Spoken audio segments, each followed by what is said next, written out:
Bueno, buenas noches. Bienvenidos.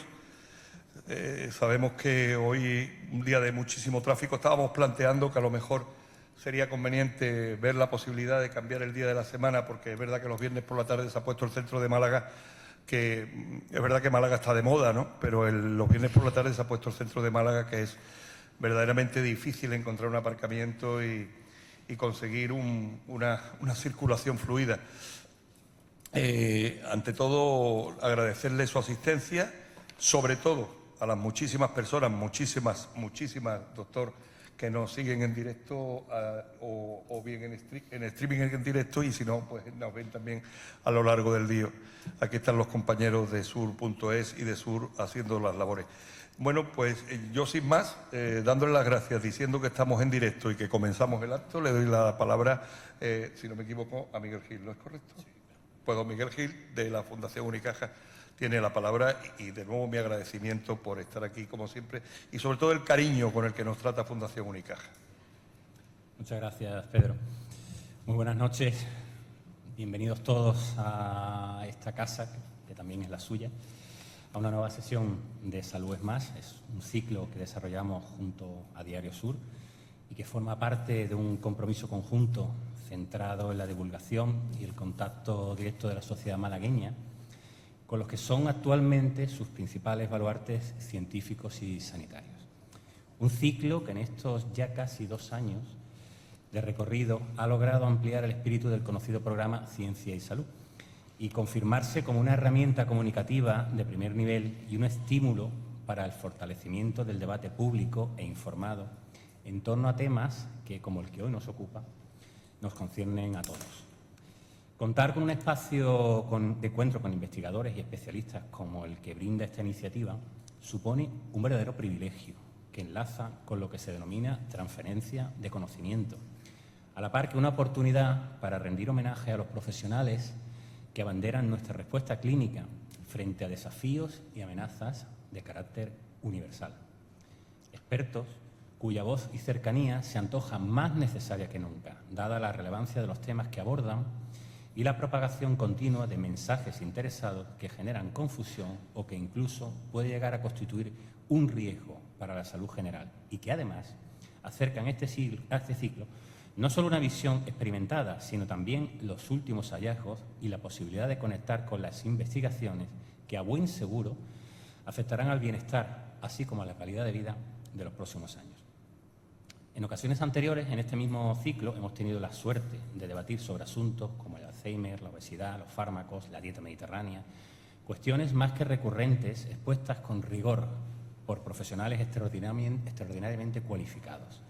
Todos ellos reclutados por el que es, junto a los amigos del Diario Sur, nuestro principal argumento y cómplice para este proyecto, el doctor Emilio Alba, al que la mayoría de ustedes conocerán por su dilatada y brillantísima trayectoria internacional en el ámbito de la oncología. En Fundación Unicaja estamos convencidos de que el conocimiento es una de las armas más poderosas en materia de cuidados y de protección sanitaria. Y con eso no me refiero únicamente, ni mucho menos, a la investigación, que representa, dicho sea de paso, una de nuestras líneas prioritarias de trabajo, sino también a la cultura preventiva y a la toma de decisiones responsables y documentadas. Algo que cobra todavía más importancia frente a problemas tan difíciles de atajar en toda su extensión como los que centran la carrera de nuestro protagonista de esta tarde, el doctor Enrique Nuño Álvarez, experto del Hospital Universitario Virgen de la Victoria en enfermedades infecciosas, que viene a hablarnos, entre otros, sobre el virus del Nilo y las mutaciones emergentes. Un espectro de patologías que a lo largo de la historia han marcado el devenir de buena parte de disciplinas asociadas a la producción científica, poniendo a prueba la capacidad de nuestro sistema y la imaginación de la comunidad sanitaria. La reciente pandemia es solo un ejemplo más de la relevancia de disponer no solo de infraestructura, sino de profesionales lo suficientemente avezados como para lidiar con lo desconocido e impulsar investigaciones y protocolos que pueden llegar a salvar vidas y suavizar la convivencia con las distintas variantes víricas. Hablamos de una amenaza que, como saben, ha estado presente desde el inicio de la humanidad, esquilmando poblaciones y obligando a contraatacar a la ciencia, que se ha apuntado notorios triunfos, convirtiendo en afecciones transitorias y comunes lo que hace no tantos años era motivo de catástrofe colectiva, pero que en buena medida no deja de enfrentarse a un reto con múltiples caras y sensible a todo tipo de cambios, desde los de corte demográfico a los productivos, climáticos o alimenticios. Un reto que necesita del otro lado a profesionales como nuestro invitado de hoy y que entendemos que tiene que ser afrontado sin tregua y al mismo tiempo sin alarmismo, subordinando la acción a los que son los dos emblemas de este ciclo, la perspectiva humana y la científica, o lo que es lo mismo, el bienestar de la población y el conocimiento. Para nosotros, sin duda alguna, es un orgullo poder ser parte de esta aventura, que contribuye a dar una nueva dimensión a nuestra estrategia de respaldo a la investigación, proporcionando un canal sin intermediarios y plenamente divulgativo y estrechando el vínculo entre el mundo académico y el sanitario y el resto de la población. Muchísimas gracias, doctor Alba, a Diario Sur, por supuesto siempre, Pedro, y a todos los que hacen que esta iniciativa siga siendo un éxito. Por supuesto, también a nuestro invitado de hoy, al que agradecemos de antemano su dedicación y su interés por hacernos partícipes de las novedades de un campo que, como decía, nos compete a todos. Y por último, pero no menos importante, por supuesto, gracias a todos ustedes por estar aquí apoyando este ciclo. Buenas tardes. Don Emilio Alba tiene la palabra. Muchas gracias, Pedro. Muchas gracias, Miguel, por la presentación. Y hoy, estamos aquí para hablar de un tema. Bueno, está aquí el doctor Nuño para hablar de un tema que es muy importante. Si tenemos en cuenta que la mayoría una vez que quitamos las enfermedades prevalentes crónicas de los adultos a día de hoy, las enfermedades que han afligido a la humanidad han sido las enfermedades infecciosas, que han sido la mayor causa de morbilidad y mortalidad a lo largo de toda la historia de la humanidad. Y dentro de ellas, las mayores, las más importantes o las que han sido más catastróficas, han sido, al fin y al cabo, las zoonosis, aquellas que vienen de los animales, ¿no? El COVID ha sido un ejemplo práctico de cómo ha puesto el mundo patas arriba un virus que viene de un animal. No sabemos todavía de cuál, ni cómo, ni de qué manera. Dentro de estas enfermedades, las transmitidas por mosquitos, pues son también a nivel mundial son muy frecuentes y se asocian a una alta tasa de mortalidad. El otro día leía en no sé qué sitio que el animal más peligroso del mundo, con diferencia, es el mosquito. No hay ningún otro animal que se le acerque en peligrosidad para los humanos, ¿no? Y ahora tenemos una enfermedad que, bueno, yo ahora creo que el doctor Nuño nos explicará un poquito más la historia, pero que se está convirtiendo en muy común en nuestro medio. Una enfermedad que hasta hace poco tiempo por lo menos yo no la conocía, no era conocida, que es el virus del Nilo y supongo que otros virus emergentes que están ahí. Esto asociado al cambio climático, en el sentido que las temperaturas donde vivimos cada vez son más cálidas, pues es un cóctel que hace que proliferen los mosquitos y que si hay virus circulando, pues en fin, que es previsible que tengamos que acostumbrarnos a saber por lo menos cómo se llaman estas enfermedades y cómo prevenirlas, ¿no? Y para mí es un placer presentar a Enrique Nuño, un compañero y un amigo de la Unidad de Enfermedades Infecciosas del Hospital Universitario Virgen de la Victoria, un experto en enfermedades infecciosas que ha dedicado prácticamente la inmensa mayoría de su vida profesional a este tema y que tiene un amplio conocimiento y una amplia trayectoria y experiencia en este campo, ¿no? Así que le agradezco que haya venido esta tarde aquí a este ciclo de Salud es Más a hablarnos de este tema tan interesante, ¿no? Y, por supuesto, agradecer también a SUR y a la Fundación Bancaria Unicaja, pues que financie este ciclo de Salud es Más, que tiene tanta repercusión a nivel directo y sobre todo también a nivel de streaming en remoto, ¿no? Y sin más, pues, Enrique, ¿no? Cuando tú quieras. ¿Se oye?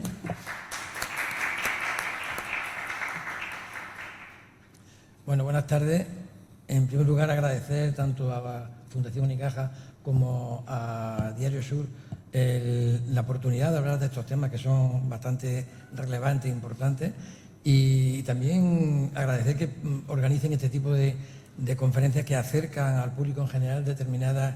Yo he estado aquí ya como oyente en varias ocasiones, hace muy poquito en una cosa de fotografía de Cristina García Rodero, previamente en otras sesiones acerca de la salud, y parece que es una actividad de bastante interés para el público en general.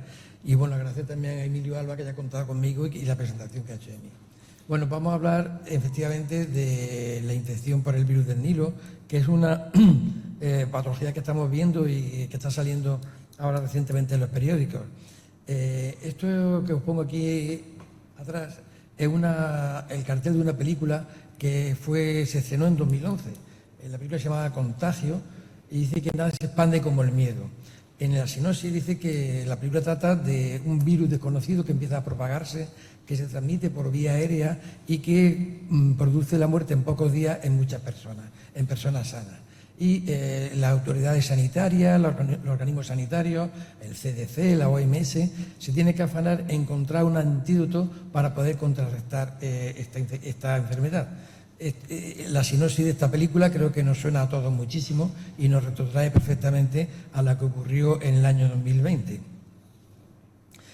Esto es una imagen de lo que decía antes el doctor Alba. Si vemos el recorrido de las infecciones más importantes, de las enfermedades más importantes que ha habido a lo largo del siglo XX y el siglo XXI, vemos que la mayor parte de ellas han sido víricas y, como veis, en esta gráfica, el diámetro de esos globitos está relacionado directamente con la mortalidad que cada enfermedad ha provocado. Y la altura en la gráfica depende no del número de fallecimientos, sino del porcentaje de pacientes afectados que mueren, de la mortalidad. Como veis, hay algunas enfermedades que llaman mucha atención, como es quizá la que produjo un mayor número de fallecimientos, que fue la gripe española del año 2018, que produjo 50 millones de muertos. Ha habido después varias epidemias de gripe asiática, la gripe de Hong Kong, y en el año 81 un virus nuevo, el virus del VIH, que también produjo, sobre todo al principio, en los primeros años de la enfermedad, produjo un número muy alto de muertes que se estima en unos 40 millones de muertos, lo que hay que sumar casi otros 40 millones de personas que viven actualmente con el VIH, aunque están en tratamiento y afortunadamente sin que haya mortalidad asociada en estos momentos. Aparte de eso, otro nuevo episodio de gripe que ocurrió en el año 2009 fue la gripe A, que fue también un virus nuevo de la gripe y que se esperaba que fuese una pandemia, después no fue tan alarmante como se esperaba, pero también llegó a producir casi 500.000 fallecimientos. Además de eso, tenemos virus como el ébola, que tiene una gran mortalidad, aunque el número total de fallecimientos no es muy grande, no es comparable a las otras infecciones, porque los mecanismos de contagio son diferentes y no se extiende tan rápidamente como las infecciones relacionadas como la gripe, que se transmiten por vía aérea. En el año 2019 todos recordamos el episodio de la pandemia por también un virus nuevo, un virus desconocido, una mutación distinta a un coronavirus, que es el COVID-19. Produjo prácticamente 7 millones de fallecimientos y nos afectó no solamente, tuvo un impacto sanitario, sino que tuvo un gran impacto social, económico, etcétera. Ya con globitos mucho más pequeñitos tenemos la infección por el virus del Nilo Occidental, otra fiebre también, otra infección viral, que es la fiebre hemorrágica de Crimea-Congo, cuyo número de afectados es menor y de fallecimientos también es menor. Pero este es el panorama. Las infecciones virales son muy importantes, producen mortalidad, producen un número grande de fallecimientos y muchas veces son virus que desconocíamos y que aparecen en un momento determinado. Los virus, esto que tiene aquí, una partícula muy elemental, no son ni siquiera seres vivos, son seres inertes, entre comillas. Están formados, esto no se puede, no, están formados por un material genético y una cápside y una pared que los envuelve. Son incapaces de multiplicarse por sí mismos, no tienen, digamos, recursos metabólicos y para poder replicarse, para poder multiplicarse e infectar a otras células, tienen que introducirse dentro de una célula para usurpar los mecanismos metabólicos de esa célula y así poder replicarse. Aquí en esta gráfica veis cómo se replica el COVID. El COVID tiene que entrar en una célula humana, libera su material genético y a través de las organelas que tiene la célula humana, pues produce y sintetiza, utilizando los recursos de esa célula, sintetiza las proteínas y el RNA que necesita para formar nuevas partículas de virus que luego se liberan y servirán para infectar a otras células y propagarse, infectar a otros individuos. Cuando se da la condición adecuada, es decir, cuando el mecanismo de transmisión es muy eficiente y sobre todo cuando es por vía aérea, cuando además los individuos que enferman al principio de la enfermedad enferman con muy pocos síntomas o incluso un periodo asintomático y el virus tiene una capacidad infectiva muy alta, de manera que una persona enferma puede transmitir la infección a una o dos o tres personas, como ocurrió con el COVID, la expansión y la manera de afectar a los individuos es dramática, como se ve aquí en esta gráfica, en la que podéis ver el número de millones de personas que se infectaban diariamente a lo largo, desde que empezó la infección por el COVID en febrero de 2020 hasta agosto de 2020. El COVID fue la tormenta perfecta en cuanto a contagio. Y bueno, dentro de esto podemos hablar de lo que son enfermedades emergentes. Enfermedades emergentes son enfermedades nuevas, por virus nuevos que no se conocen y que en un momento determinado aparecen y se extienden.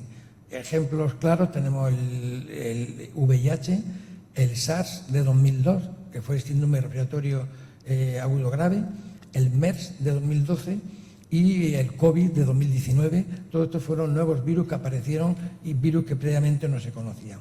Pero además de estas nuevas enfermedades, también puede haber enfermedades que se llaman reemergentes, es decir, que son virus que se conocen, pero que afectan a poblaciones muy pequeñas, pero que en un momento determinado, por determinados factores, empieza a aumentar tanto el área en la que aparecen estas infecciones como el número de personas afectadas. Eso es lo que llamamos enfermedades reemergentes y una de ellas es la infección por el virus del Nilo. Y luego hay también, por desgracia, otras enfermedades que aparecen de forma deliberada, como son las que se relacionan con el bioterrorismo, como los brotes que ha habido de antrax relacionadas con contagios deliberados con fines terroristas. Y después también pueden aparecer de forma accidental. En algunos laboratorios se disponen de virus vivos que se utilizan para vacunas, para determinadas, sobre todo para fabricación de vacunas, y a veces por problemas de seguridad fallas de seguridad, han podido saltar y producir pequeños brotes de infecciones virales que también son emergentes. ¿Por qué de repente una enfermedad emergente aparece? El doctor Alba antes señalaba algunos de los factores. Hay un triángulo en el que intervienen, por un lado, el virus, es decir, el agente causal, por otro lado, el huésped y por otro lado también el ambiente. El virus puede producir mutaciones, tiene un mecanismo muy simple y al replicarse puede haber pequeños errores y esos errores se da lugar a que aparezcan mutaciones del virus que pueden favorecer su capacidad patógena y puede hacer que eso ocurrió, por ejemplo, con la gripe A de 2009, que fue con una reordenación genética con mezcla de varios virus, virus de la gripe porcina, virus de la gripe humana, virus de la gripe aviar, que se juntaron en un animal que sirve de crisol para estas mutaciones del virus de la gripe, que es el cerdo. El cerdo puede ser infectado, su mucosa respiratoria puede ser infectada por diversos tipos de virus de la gripe y pueden intercambiar, al coincidir los virus, su material genético y pueden dar lugar a nuevas formas, que fue lo que ocurrió con la gripe A de 2009. Bueno, además del virus, también el ambiente. El ambiente, por ejemplo, cuando hay deforestaciones en zonas selváticas, para ampliar los terrenos de cultivo, eso hace que los hábitats humanos se aproximen a zonas selváticas, hay menos distancia, y entonces animales que estaban antes confinados al centro de la selva se pongan en contacto con el hombre. Eso es lo que ha pasado, por ejemplo, con el ébola, en el que murciélagos frutívoros que viven en el centro de bosques han podido entrar más fácilmente por este problema de las deforestaciones, entran en contacto con el hombre o bien con unos animales próximos que por mordeduras o por alimentación, o bien porque el hombre directamente utiliza esos animales infectados, los murciélagos, el hombre resulta afectado por el virus del ébola. Así se han producido los últimos brotes de virus ébola. Y luego el ambiente, el huésped, el hombre. El hombre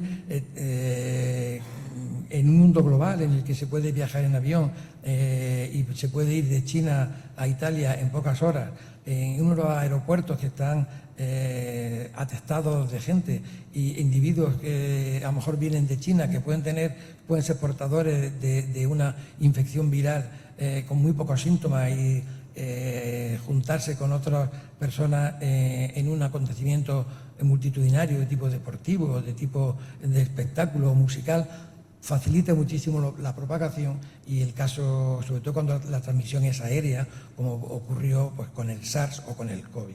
Estos tres pilares son los que permiten y los que son los factores determinantes de que aparezcan estos brotes nuevos de infecciones.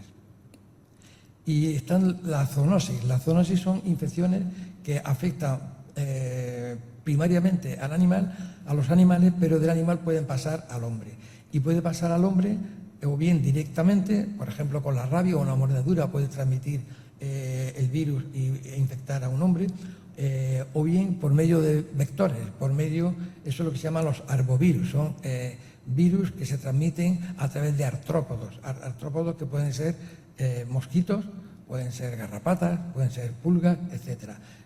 Estos artrópodos conectan al hombre con los animales y pueden transmitir este tipo de infecciones. La forma en que lo hacen puede ser transmitiendo la infección, como veis en la parte de aquí de la derecha o de vuestra izquierda, transmitiendo un mosquito, la Aedes aegypti puede picar a una persona enferma con el virus del dengue, se infecta el mosquito y el mosquito infectado picará a un individuo sano y le transmite la infección. Es un ciclo entre el mosquito y el hombre.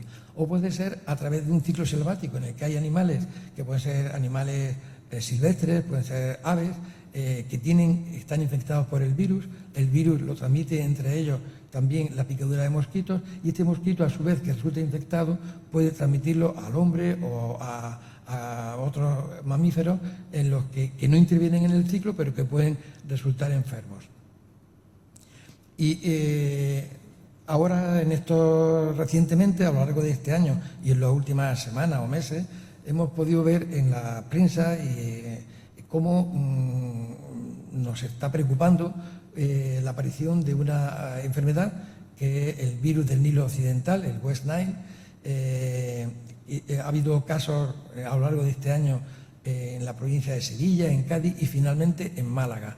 En Málaga al principio se detectó en insectos y se detectó en caballos, pero muy recientemente se ha detectado también en un hombre, una persona que ha enfermado por el virus del Nilo. O sea que lo tenemos también aquí bastante próximo. Y bueno, ¿qué es la infección por el virus del Nilo? ¿Qué importancia tiene y qué repercusión tiene? Es el prototipo de una enfermedad emergente por arbovirus.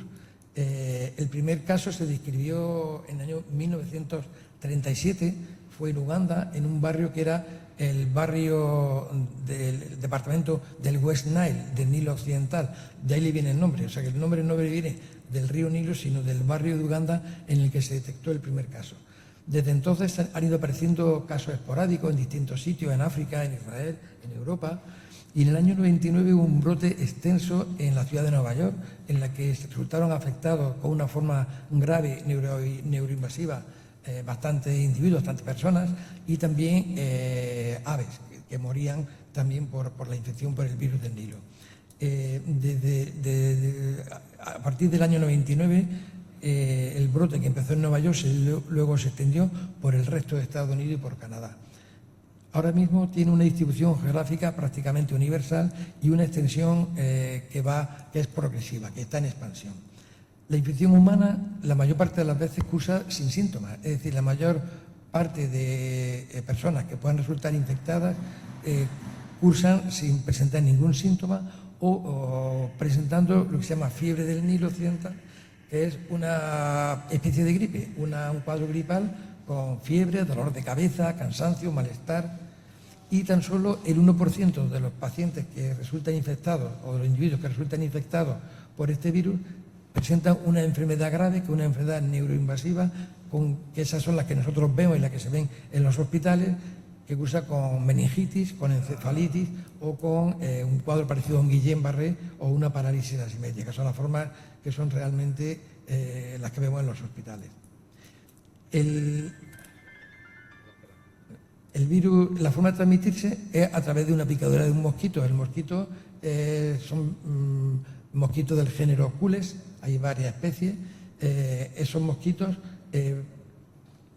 perpetúan y amplifican la infección entre, sobre todo, aves silvestres, pero también aves migratorias. Es decir, que España, que está en la ruta de las aves migratorias, pues es un sitio especialmente vulnerable para que aparezca este virus.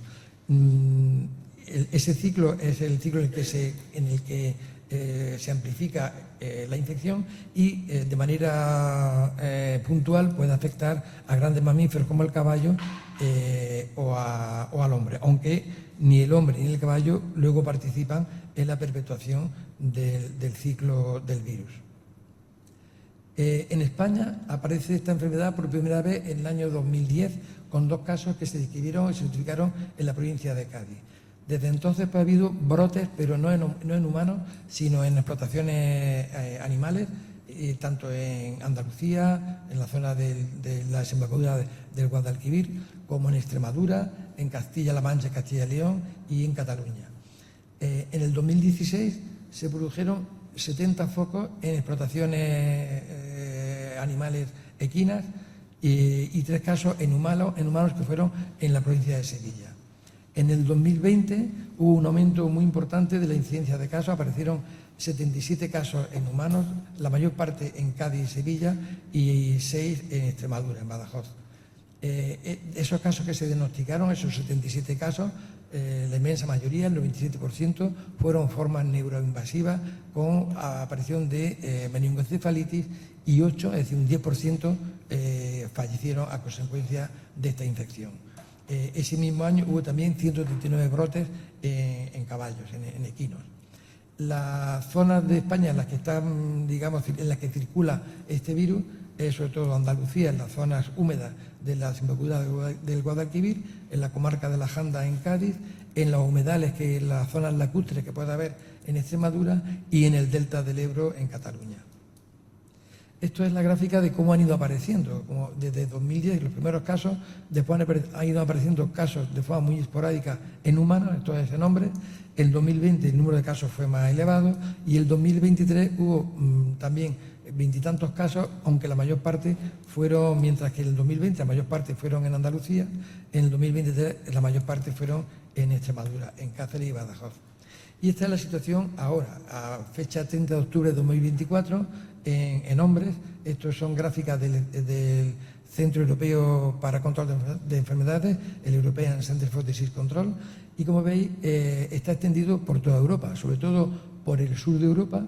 En España, pues Andalucía se salva ahí tan solo ahora mismo, por el momento, Almería y Granada. El resto de las provincias andaluzas han notificado casos, Extremadura, pero también en el norte de Europa. Y si en vez de mirar los casos en humanos, miramos también los casos que ha habido en hombres y caballos, entonces vemos que la extensión es mayor y prácticamente tanto el sur de Europa como el norte de Europa se han notificado casos, y esto es lo que nos indica la extensión tan grande que ha alcanzado ahora mismo este virus.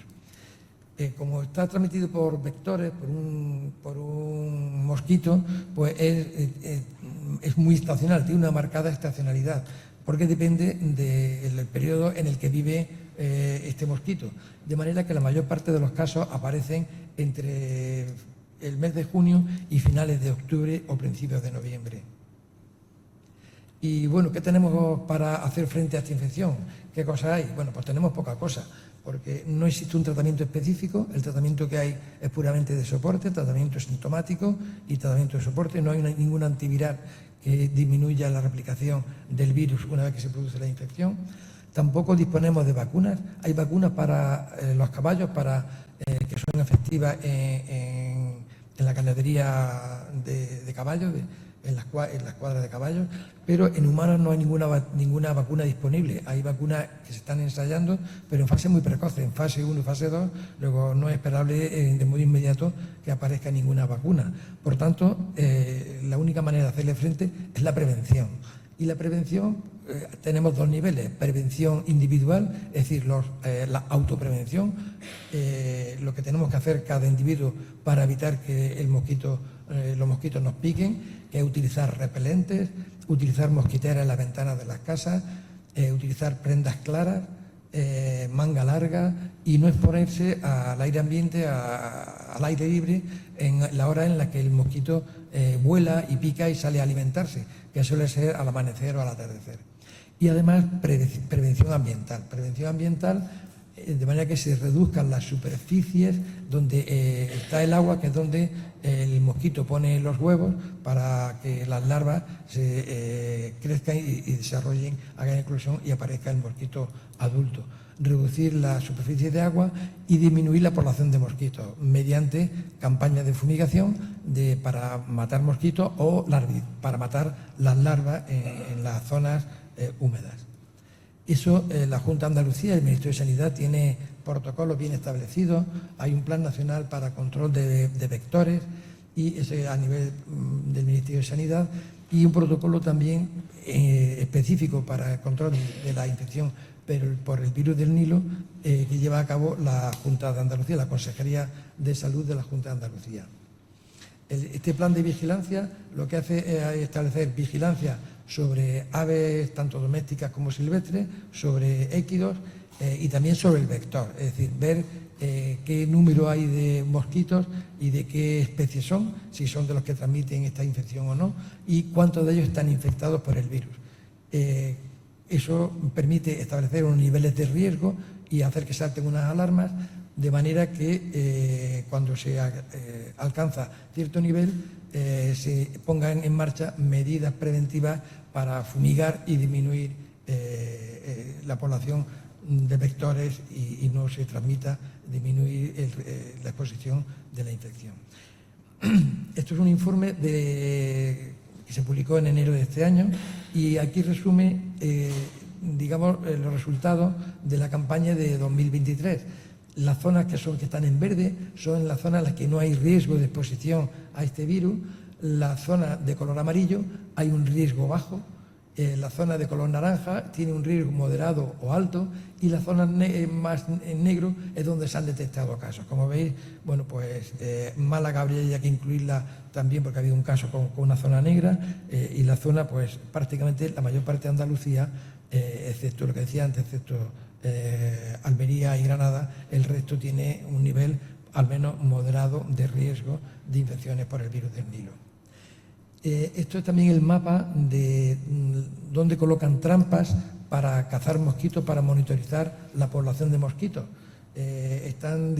Cada punto azul es una estación en la que hay trampas para poder monitorizar y saber el número, la densidad de mosquitos, tanto Aedes como el Cules, que es el que transmite esta infección, y también medir cuántos de ellos están infectados por el virus. Con estas medidas se pueden establecer distintos escenarios de riesgo. Málaga se encontraba hasta hace poco, hasta la semana pasada, se encontraba en el nivel 1B, es decir, había habido presencia del virus del Nilo en equinos y en aves o mosquitos en la temporada actual y la anterior. Ahora ya ha pasado a un nivel mayor de riesgo, que es el nivel 2, en la que además de eso también se ha detectado en humanos. Y bueno, las medidas de control que se establecen es la vigilancia activa. Vigilancia activa es tomar muestras de sangre para comprobar cuántos caballos están, o en la ganadería de caballos, cuántos están infectados, porque se utilizan como indicadores centinela. El caballo está expuesto al aire ambiente, está muchas horas expuesto para que le puedan picar los mosquitos, y es susceptible de enfermar. Entonces se mide activamente qué porcentaje están infectados. Además de esta vigilancia sobre animales, se hace la vigilancia entomológica, es decir, monitorizar la población de mosquitos, sabiendo cuántos hay y además cuántos tienen infección por el virus, haciéndole una técnica de diagnóstico, una PCR en tiempo real, que se hace creo que es en Algete, y con eso establecen el nivel de riesgo de cómo está circulando el mosquito en el área. Y todo esto permite mantener, cuando el riesgo es suficiente o es alarmante, controlar el vector a través de los ayuntamientos, las diputaciones, etcétera. Es decir, todo esto es dentro de lo que se llama salud única, One Health, en la que tanto agentes que se dedican a la salud humana, pues médicos, enfermeras, etcétera, como agentes que se dedican a la salud animal, veterinarios, etcétera, o a la salud medioambiental, tienen que estar coordinados, tienen que colaborar para poder implementar medidas que nos aporten verdaderamente salud tanto al hombre como a los animales. Y esto es todo.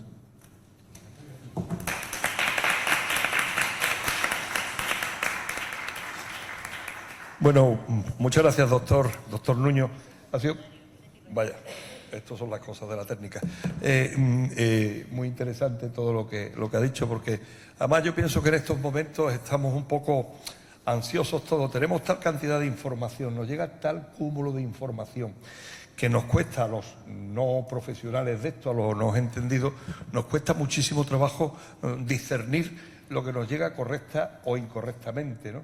Que es el miedo. Por ejemplo, varias de las preguntas, como siempre he estado pendiente del WhatsApp y de que hay muchas personas que ya están acostumbradas y hay algunas que además se identifican.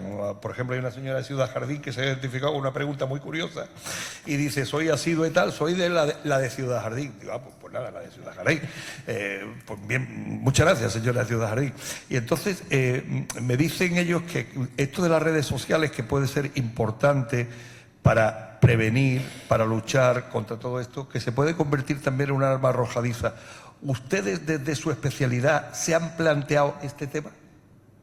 Yo creo que las redes sociales no sirven mucho para esto. Una cosa es que se pueda difundir unas instrucciones de medidas de prevención y para eso se utilicen los medios de comunicación, se utilicen las redes sociales pero desde las autoridades sanitarias.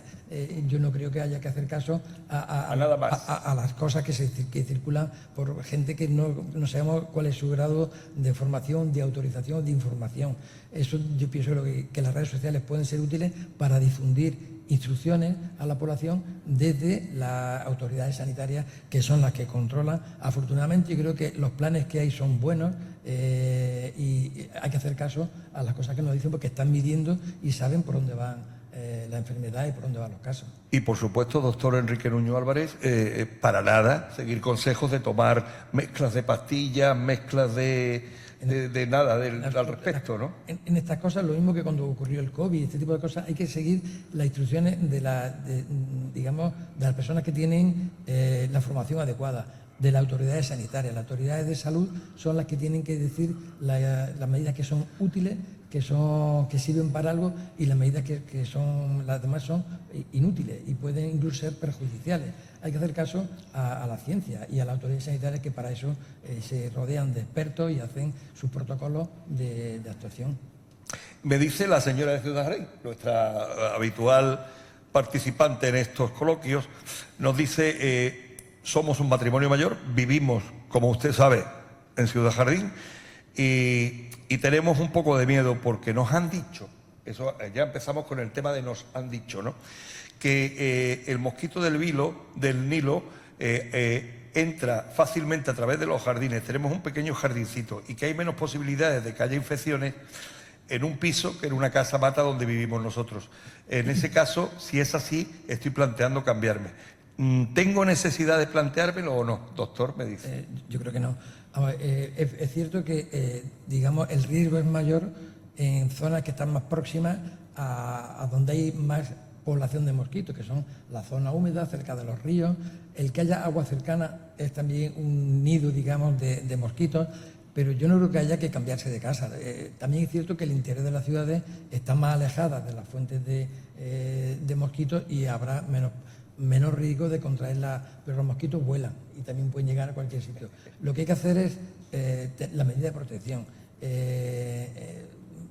utilizar mosquiteras, y esta medida que yo he puesto antes, de utilizar repelentes cuando se está en el jardín, cuando se está en el porche o se está paseando en verano, pues utilizar repelentes en la piel para evitar la picadura de mosquitos. No creo que tenga para nada que cambiarse de casa. Claro, yo pienso que a lo mejor se suma que aparte de su jardín está cerca del cauce del Guadalmedina, porque si vive por Ciudad Jardín puede ser una mezcla de los dos. Pero lo que usted ha dicho, los mosquitos vuelan. Vamos, es que no, eso no tiene otra vuelta de dejar. Otra pregunta dice, le transmite al doctor mi felicitación y por favor pregúntele si es que yo pienso que cada vez hay más bichos o es que ahora se sabe más y por tanto conocemos a los bichos. Yo creo que son las dos cosas. O sea, cada vez sabemos más y al saber más se vigila más, se mide más y entonces somos más conscientes de las cosas que hay. Pero también es verdad que aparecen infecciones que antes no había, que no existían, y que han ido apareciendo, pero no ahora este año, vienen apareciendo, yo he puesto en la gráfica esa, desde el año 1918 con la gripe española y han aparecido una serie de brotes nuevos de infección. Eso pueden seguir apareciendo y probablemente sigan apareciendo. Lo que hay que hacer es conocerlas y tener los mecanismos de defensa. Cuando se pueda disponer de vacunas, pues magnífico, como pasó con el COVID, y cuando no se disponga de vacunas, pues los mecanismos de prevención que se puedan utilizar, como ocurre, por ejemplo, con esta infección del virus del Nilo, en la que hay medidas preventivas para disminuir el impacto e intentar protegernos de la picadura del mosquito. Gripe española, que cada vez que lo escucho me da mal llamada gripe española, ¿no? Porque es que vamos, lo que fuera no estaba ni nacionalizado, vamos, no tenía ni el permiso de entrada, ¿no?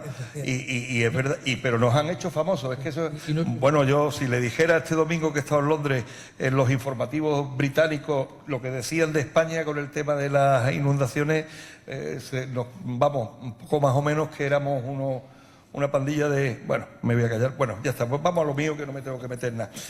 Hablando de la catástrofe de Valencia, doctor, me dicen, ¿hay peligros de graves infecciones por la cantidad de animales, personas muertas, fallecidas, estancamientos de agua, etcétera. ¿Eso puede llegar a otras zonas no afectadas por las inundaciones? El riesgo allí sí que puede haber, puesto que son sitios en los que las condiciones higiénicas desaparecen por la catástrofe que hay y por el tiempo que tarda en normalizarse todas las condiciones de higiene medioambiental. Que eso pueda trascender y expandirse a otros sitios, lo veo bastante difícil, no creo. Leptospirosis, me dice otro lector. Otra nueva palabrita. ¿Nos tenemos que acostumbrar o...? Leptospirosis no es nueva. Leptospirosis igual, no es vírica, es bacteriana, pero no es nueva. Leptospirosis es infrecuente y está muy relacionada con determinadas profesiones, con determinados, sobre todo con humedales, que es donde la leptospira vive o se puede no contagiar. La vemos de vez en cuando, produce cuadros graves, pero es bastante infrecuente. No creo yo que sea una preocupación, una enfermedad que tenemos que tener en mente los médicos para incluirla en determinadas circunstancias en nuestros diagnósticos diferenciales, pero no es una infección ni mucho menos frecuente y que tampoco creo yo que tenga que preocuparnos. El mecanismo de transmisión está sobre todo en gente que trabaja en humedales, en zonas de agua, en cloacas, cosas así. Se transmite muchas veces a través de la piel, el no llevar botas, el no llevar guantes, pero no es una infección que nos pueda... ¿Y peligran las personas que están allí voluntariamente trabajando? ¿Tienen algún tipo de peligro si no se cubren adecuadamente? Medidas de prevención tienen que tener, claro. Tienen que tener medidas de prevención, ¿no? Medidas de prevención, pues utilizar guantes, mascarillas, las botas de impermeables, es razonable, claro que sí. Otro oyente o lector, enhorabuena, doctor, usted me trató de un tema fastidioso hace relativamente y recuerdo su fantástico trato, cosa que le agradezco, y lo que le agradezco más es que me curó. Vamos, yo no sé si usted le ha dicho que llamara, porque es fantástico, vamos. Es un familiar suyo, un primo que le ha dicho, llama niño, que está ahí en Pedro Luis. Pero lo vi, fíjese lo que dice, lo vi muy preocupado.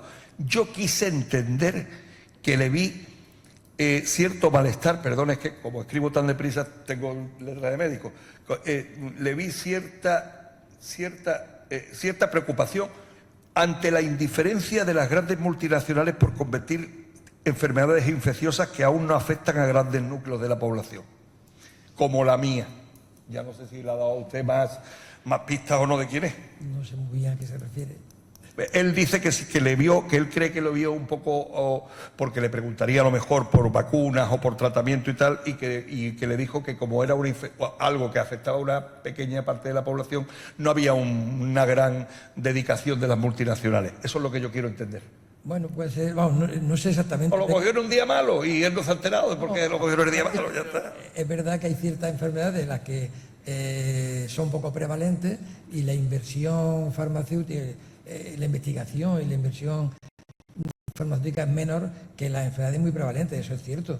Y hay en ocasiones incluso que hay desabastecimiento de tratamientos de antibióticos comunes, antiguos, que se conocen perfectamente, pero que de repente pues no se puede disponer porque la fabricación es insuficiente porque tiene poca rentabilidad económica. Eso es cierto.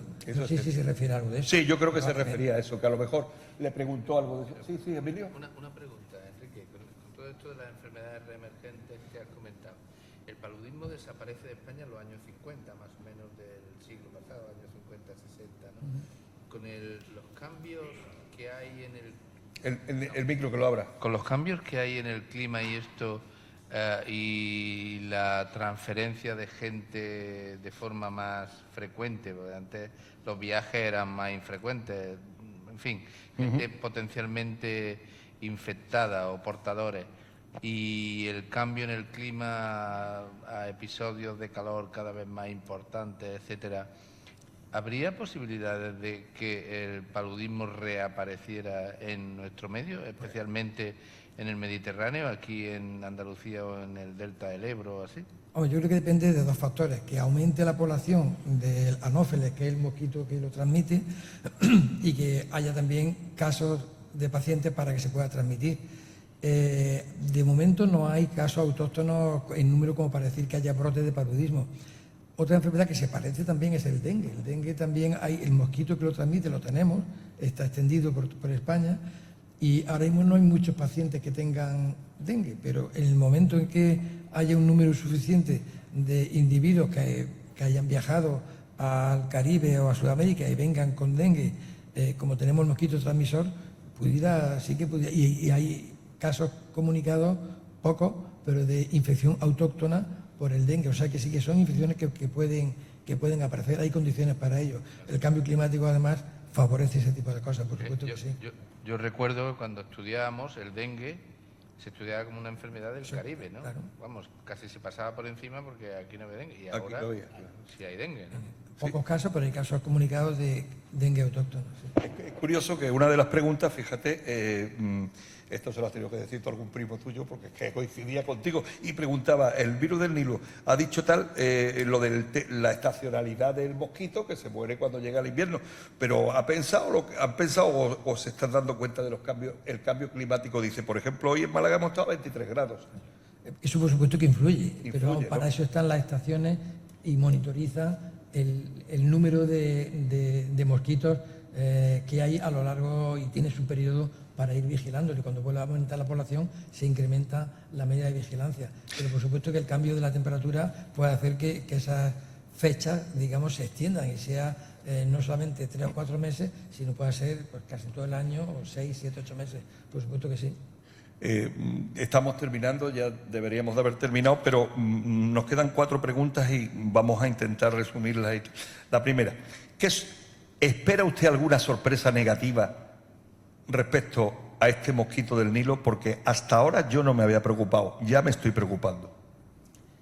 Bueno, negativo, evidente la evolución. Cuando uno ve las gráficas, empiezan los primeros casos con un número de casos muy pequeñito y a lo largo del tiempo se van sumando y el virus el área en la que aparecen casos se va extendiendo. O sea que peor va a ir, seguro. Hay mosquitos, está el virus circulando y vemos que va en aumento el número de casos. Lo que hay que estar preparado y tomar las medidas para eso, atajarlo, para atacarlo. Y las medidas son preventivas y además sobre todo de intervenciones ambientales para disminuir la población de mosquitos. Pero claro que hay que estar preocupado, claro que sí. ¿Usted se cree, esta pregunta yo creo que también de otra persona, este tiene que ser un primo mío, pues piensa lo mismo que yo, ¿usted se cree eso de que el COVID vino de un murciélago y un chino que se pelearon? Que se pelearon. Lo que sí parece que sí que viene, los coronavirus, los brotes y además de distintos tipos de coronavirus han venido de murciélagos. O sea que de todas maneras también las condiciones de los mercados de China son también muy curiosas. Ahí se venden animales vivos y animales muertos en condiciones sanitarias probablemente bastante dudosas y sobre todo cuando hay animales vivos sin control sanitario. Eso digamos que es un factor de riesgo muy alto y tanto el coronavirus y el COVID como en el año 2002 cuando salió el SARS-CoV-1, también en 2012, también fue algo parecido, también vino la infección a través de eso. O sea que probablemente las medidas de los mercados de China favorecen ese tipo de cosas. Hay 2 preguntas que no se las voy a hacer, pero las voy a anunciar para que vean que no censuramos ninguno. Uno, que no es que haga una pregunta, es que hace una aseveración. La humanidad va al suicidio colectivo y tenemos la culpa de todo lo que nos pasa. O sea, ya lo sabe usted que no es culpable nadie, nada más que ellos. Y después otra pregunta que dice aquí está, no estoy mintiendo, acaba de salir en todos los informativos que posiblemente el nuevo responsable de la sanidad de la gran potencia del mundo es Kennedy Jr., Robert Kennedy Jr., que es un proclamado antivacunas. ¿Eso puede ser muy negativo? Hombre, yo creo que los movimientos antivacunas son absolutamente negativos. Digamos, el beneficio que han aportado las vacunas es incuestionable. Todo lo demás es negar la evidencia. Tras no haría un favor entonces nombrándolo de otra cosa, ¿no? Sí, o quitarlo de medio, que sé, claro. apartarlo. Y la última pregunta, y usted puede hacer lo que quiera y responderla como quiera. ¿Está bien cubierta la especialidad de infecciosos en Málaga? está bien cubierta, pero está... Yo creo que se refiere también el número, el número de médicos. Bueno, si es el número, siempre necesitamos más. Lo he dulcificado un Siempre poco. necesitamos más. Pero yo creo que sí está bien cubierta, probablemente se necesiten más, pero lo que no está bien tratada. Tengan en cuenta que en España no existe la especialidad de enfermedades infecciosas. Entonces, todos los que nos dedicamos a enfermedades infecciosas venimos de la medicina interna, pero no hemos dedicado mucho tiempo a trabajar en las infecciones, pero no hay una vía formativa como es el sistema MIR, de manera que un estudiante de medicina saque su MIR y se especialice en enfermedades infecciosas. Eso no está contemplado porque no existe la especialidad, o sea que está maltratada en ese aspecto. Hombre, yo pienso, para terminar, que estando el doctor Nuño, estando el doctor Márquez, como están por aquí, estamos perfectamente más. Yo creo, niéguense a que los fiche cualquier universidad norteamericana, ustedes aquí, porque allí hay muchos bichos muy raros. Señores, muchas gracias, doctor.